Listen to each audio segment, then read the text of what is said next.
இந்துவியல் என்ற அந்த சிந்தனை எப்படிப்பட்ட எத்தகைய வளர்ச்சியை கண்டிருக்கின்றது, எப்படி ஒரு மாபெரும் அறிவியலாக உருவாக்கம் பெற்று அறிவியலே வாழ்வியலாக, அறிவியல் சிந்தனையே வாழ்வியலாக, அதுவே நமது சமயமாக, அதுவே நமது வாழ்வியல் இலக்காக, இறை சிந்தனையாக, இறைவனை தொழும் ஒரு வடிவாக்கமாக, இறைவனை உணரும் ஒரு பெரும் நிலையாக எப்படி தமிழர்கள் வளர்த்தார்கள் என்பதனை தான் நம்ம விரிவாக கண்டு கொண்டிருக்கின்றோம். அதில் முக்கியமான சிந்தனையினுடைய ஒரு விரிவாக்கம் அண்டத்தில் உள்ளதே பிண்டம், பிண்டத்தில் உள்ளதே அண்டம், அண்டமும் பிண்டமும் ஒன்றே அறிந்துதான் பார்க்கும் பொழுதே என்று சட்டைநாதர் சட்டமொழி ஞானர் சித்தர்கள் கூறியது போல, இது சித்தர்களினுடைய வடிவாக்கம் இல்ல. சித்தர்கள் காலம் காலமாக நம்மளுடைய முன்னோர்கள் வகுத்த அந்த மாபெரும் உன்னத பேர் அறிவியலை உணர்ந்த அந்த நிலைதான் அண்டத்தில் உள்ளதே பிண்டம், பிண்டத்தில் உள்ளதே அண்டம். இது எத்தகைய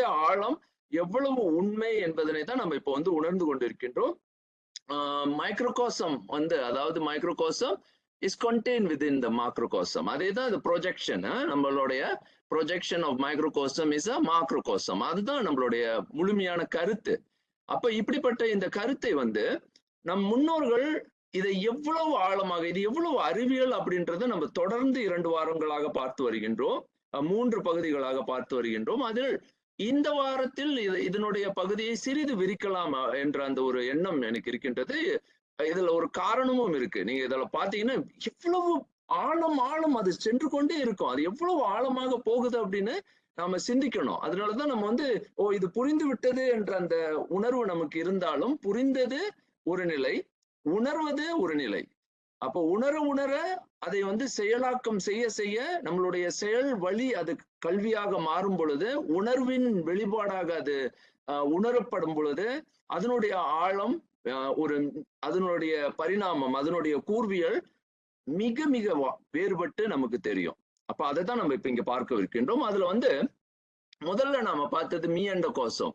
இந்த மாக்ரோ கோஷம் அப்படின்னு சொல்லக்கூடிய அண்டவியலை தமிழர்கள் ஒரு முழுமையாக இந்த அறிவியலை ஒரு பெரும் வானியல் பஞ்சாங்கம், அதாவது ஐந்திரமாக, வானியல் ஐந்திரமாக இதை கட்டமைத்தார்கள்.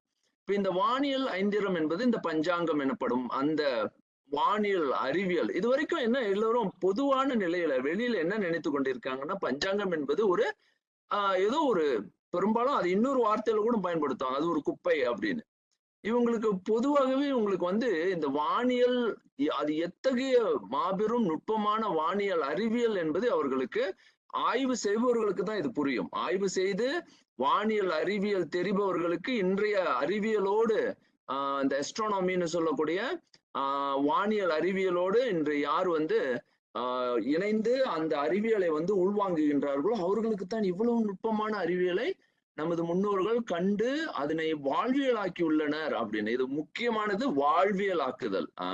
இப்ப எல்லோருக்கும் என்ன தெரியும்னா, வானியலை எப்படி நமது வாழ்க்கைக்கு கொண்டு வருவது அப்படின்றது, அதாவது ஒரு புறப்பாடமாகவே படிக்கிறாங்க. ஒரு அகாடமிக் அப்படின்னும் பொழுது, அதாவது ஒரு கல்வி சார்ந்த ஒரு முறையில அது ஒரு புறப்பாடமாகவே கற்கப்படுகின்றது. ஆனால் அதுவே ஒரு வாழ்க்கைக்கு வரும் பொழுது அது எப்படி ஒவ்வொரு நாளும் என்னுடைய வாழ்க்கையாக இருக்கின்றது, எனது வாழ்க்கையை அது வெளிப்படுத்தி காட்டுகின்றது, அது எனது வாழ்க்கையின் ஒழுங்காக அதுதான் பார்க்க போறோம். இதுதான் மிக மிக அருமை. இதுதான் தமிழர்களினுடைய அந்த உழைப்பு வேறுபட்டு ஒரு மிகச்சிறந்த ஒரு மனிதனுடைய அந்த உட்வேகத்திற்கும் அவனுடைய செயல்பாட்டிற்கும் அது எப்படி ஒரு உட்சக்தியாக மாறுது அப்படின்றத நம்ம பார்க்கிறோம். அப்ப இதுல மின் அண்ட கோஷம் என்பது சந்திர சூரியன் எனப்படும் அந்த இந்து என்ற அந்த சொல்லின் அடிப்படையில் எழுந்தாலும் அங்கே கனல் அக்னியை முதலாக கொண்டிருக்கின்றது என்பதை நம்ம விரிவா பார்த்தோம். அது போல பிண்ட கோஷத்தில் இதை நம்ம இன்னும் ஆழப்படுத்தி பார்க்கவில்லை. இங்க இருக்கக்கூடிய சூரிய கலை சன் சைக்கிக் எனர்ஜி, சந்திரகலை முன் சைக்கிக் எனர்ஜி, இந்த அக்னி கலை எனப்படும் இது மிக மிக ஒரு விரிந்த பாடம்.